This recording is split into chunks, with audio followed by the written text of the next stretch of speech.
Alright folks, we're doing a different project today and we're going to try to video it. It's kind of loud and kind of noisy here, but we're on the yacht. We've got to cut some holes out in the aluminum for larger speakers. So we've got a setup here and we're going to use 3 different routers today to do it. And what I'm using today is a 3/8 chuck in a Porter cable with an end mill that you normally mill steel with. What a lot of people don't realize is most of your Porter cable and your different routers come with a 1/4 inch and a 1/2 inch collet. But if you get a 3/8, which you can get from Porter cable, you can go ahead and use an end mill in there as well. Obviously you can get 1/4 inch and 1/2 inch end mills. The 3/8 gives you a nice alternative. So we've got 3 routers set up, all at different depths. Okay, that's one. That's going to be the first cut. This will be the second cut, and this will be the third cut. We've also got a ventilation box up here. It's going to help keep some of the aluminum in check. So we're going to do what we can to make this a good video, but we're not going to promise anything because it's going to be a rough day. It's loud. There's sandblasting, and we got 8 of these to do. And we'll get a little bit of video on each one and show you how cool it is to use a router to cut aluminum. Thanks. Okay, so this is like a really horrible job. So you can see how much bigger we made the hole. And this is the old hole that was in there, and that all got milled out with the router bits. Not having much fun doing it in the overhead like this, but we'll try to get some video when we do the other holes where it's down lower. This is not the easiest job in the world, and the router bits aren't liking it. I believe this is like a 5086, so it has a tendency to get chewed up pretty easy. But it's going along. We got 2 holes done, and we only had 6 more in aluminum. Thank goodness for that. Alright, I'm just hooking up the little 4-inch hose to the vacuum box here. This is kind of controlling the dust. It'll suck in and pull out through the Delta vac.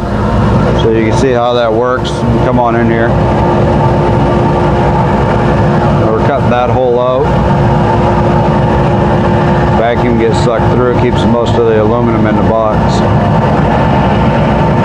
Still doesn't make it any more fun. We made this box out of PVC and it took a dive off the overhead, so we haven't even hardly got started and our box got broke up already. But it still works, still pulls particles in. This isn't one of my happy videos because this isn't happy work. This is butcher work. But anyway, we'll get to routing and we'll talk to you soon. Alright, well you can see the hole that we've been working in. This is how we're doing it. The router and just milling out a little bit by a little bit. This is our air box.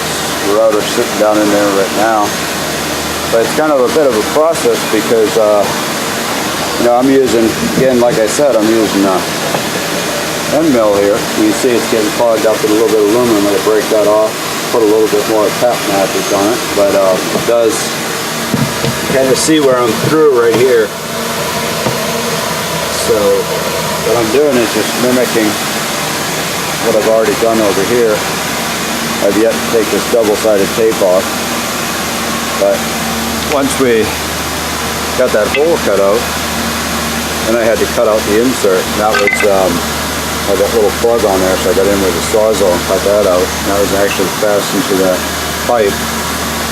And then you see the speaker cable,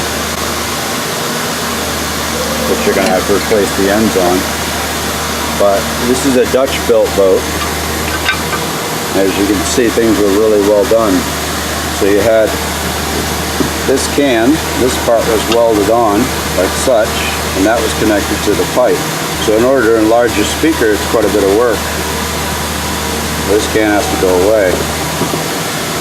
And then it ends up looking like that, and the larger speaker will go in there. We're just going to go ahead and finish up this one now, go from here.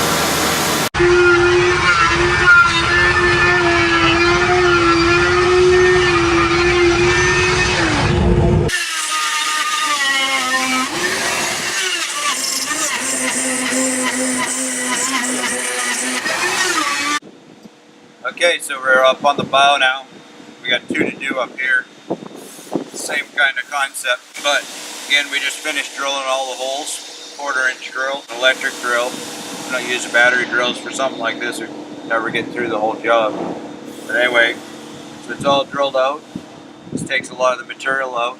And now I'm going to go ahead and start routing this out. That's a lot of outs. Drilled out, routed out, cut out, but we're doing it anyway. We'll be back. I'm going to set up, and Tyler's going to we're going to get set up here, and then he can film while I'm doing the routing work.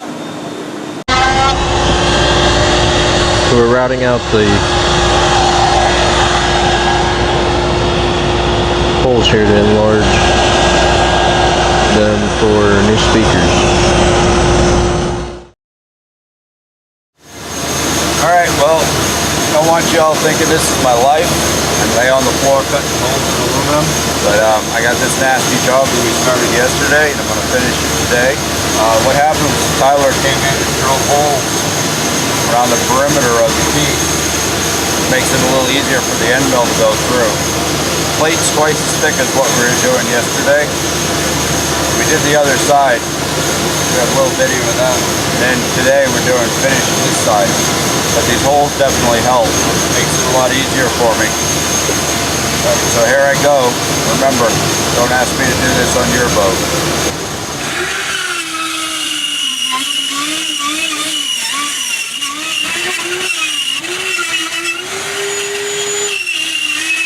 Through the aluminum plating. Now I kind of cut out the verticals in there. They go back in about 3 inches. We're going to cut those out now. And I cut the rest of the collar out.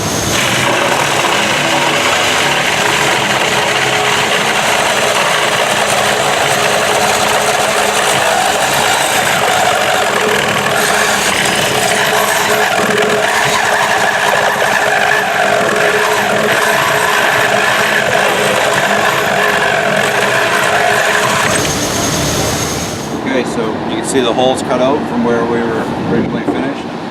We built some, we took some UMT boxes, cut them down in size. They're going to get clamped in and glued, keep water from getting inside the speakers. And another job done. Thanks for watching.